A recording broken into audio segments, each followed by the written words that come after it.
Hi, my name is Mark Collins. I'm a Director of Remote and Autonomous Systems here at SMD.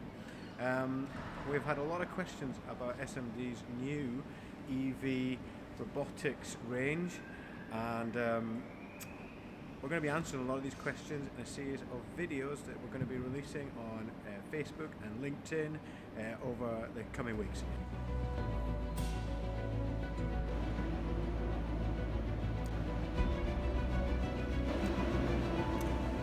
So this system is designed for residency and over-horizon operations. So reliability is absolutely key. So what makes this system so reliable? Well, let's start with the thrusters on the unit. They have a lot less moving parts than traditional hydraulic thrusters. There are no meshing gearboxes within the thrust units themselves. That means there are less components to wear.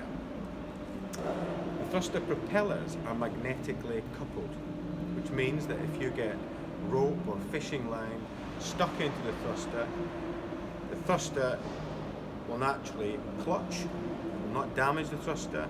The thruster can then be isolated, taken out of action, and the vehicle control system will then compensate for this thruster, allow operations to continue as normal. The power system has full redundancy. So behind me here you can see the DC to DC power units. We have multiple units on this vehicle. Each of these units is 50 kilowatts, adding up to a total power of 200 kilowatts.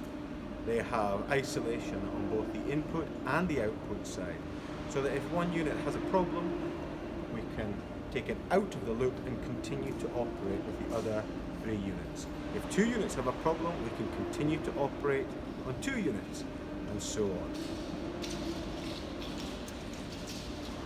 The vehicle uses a number of modules. Every component on the vehicle is a module, and that module is self-contained. It means that we minimize the number of connectors and harnesses between items on the vehicle. Connectors and harnesses have traditionally been points of failure. So less harnesses, less connectors, more reliability. Hope you found that video interesting. If you have any questions, please get in touch. Details will be at the end of this video. Thanks very much.